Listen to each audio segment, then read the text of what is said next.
Hello, I'm here today with folks from the Harwichport Library, with Maryanne Desmarais, who is the director at the Harwichport Library, and Joann Green. And this is another hidden gem of Harwich, which I really wanted to highlight today. I've been over to the library, and it's a lovely, very personal experience, and I was excited to talk with them about what they do there and to invite people to come. So perhaps we could start by, you could tell us exactly where it is, because I know it's not part of the CLAM system.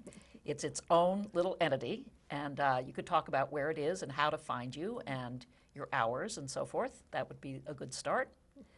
The Harwichport Library is located on Bank Street on the south side.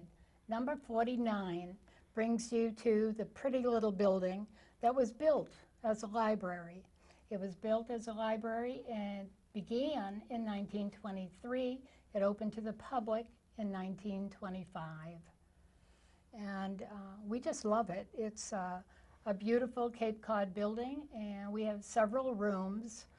We have a main borrowing room, a children's room, a computer room, an art and Cape Cod room, and then what we call the catacombs, the older books, the nonfictions, and a dance studio to the rear of the building. And do you teach the dance there? No, no, I don't. Her name is Jackie Underwood and Catherine Batchelder, and they are in charge of the dance. We enjoy the music and the kiddies running in and out, and they enjoy our coffee cake as well. I'm sure they do. Yes, they do. And that also acquaints them with the library, right? Absolutely. We do benefit from that. The siblings, the children who are part of the dance studio are dancing in their lessons, but they come in with brothers and sisters and moms and dads, and on recital day with grandparents. So we can get pretty busy on a Friday afternoon when it's recital time.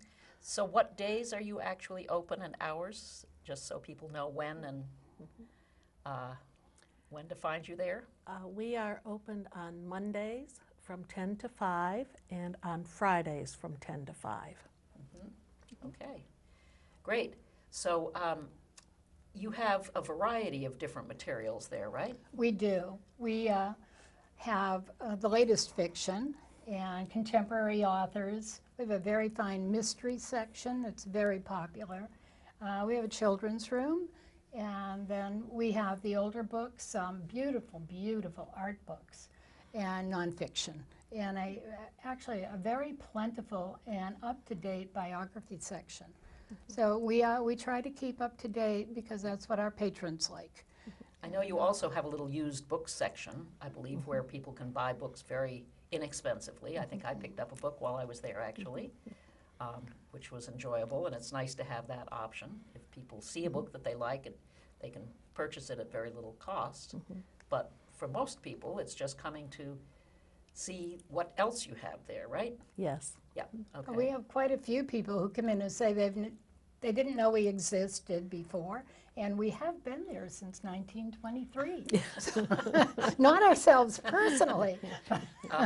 So a lot of people actually contribute to helping the library run. Is that correct? I know, Absolutely. Joann, you're one of the steady volunteers. Yes, And how yes. many other volunteers would you say you have? There are 12 of us that come in at various times, and some are just summer volunteers, or and some are just winter. So Usually 2-hour shifts. So it's not too much for anyone. No. Exactly. and it's fun. I bet it It is, is yeah. fun. It's a We lovely little space. check books out the old-fashioned way. We have cards in the back of the book, and they sign in with their name, and we stamp the books.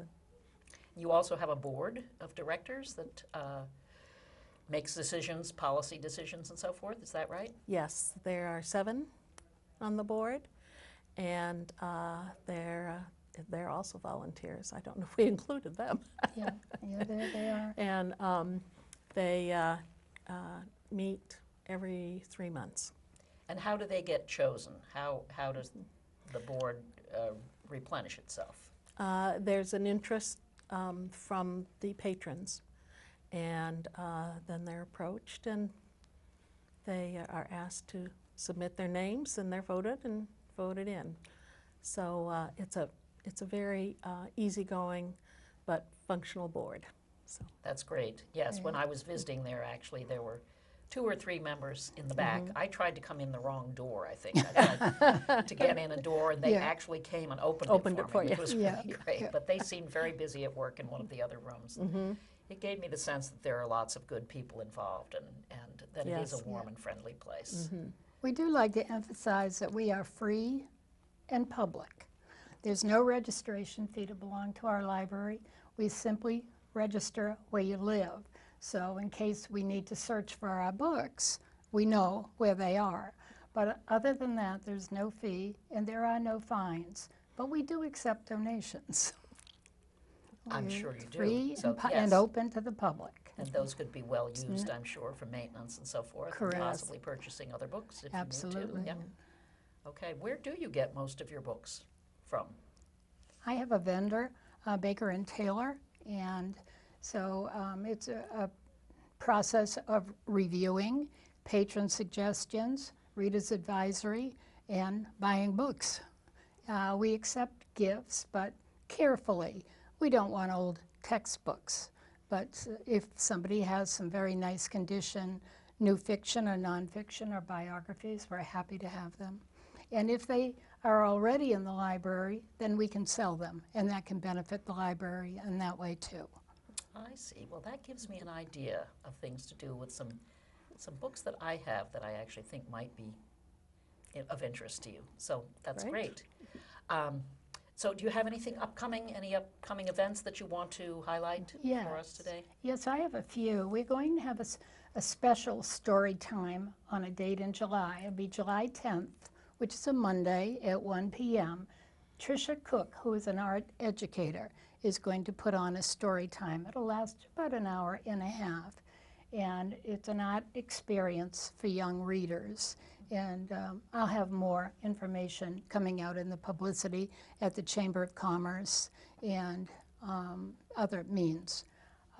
In later July, on July 29th and July 30th, which are Saturday and Sunday, we do Closest to the Pin at Cranberry Valley Golf Club.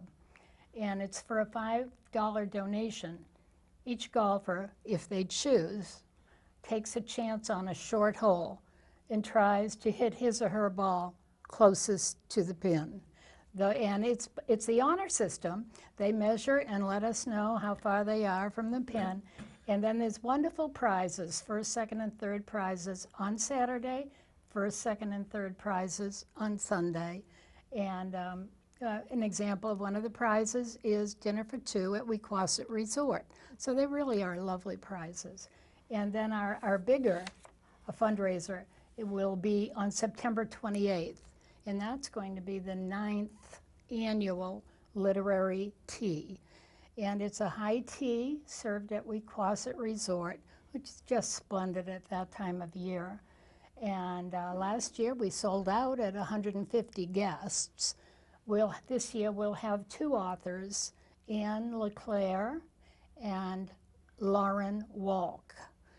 Both have new books and will be presenting, they're making their presentations regarding their new books. And then we follow it up with a raffle and book sales and signings by the authors. And how do people register for those, the closest to the pin and for the...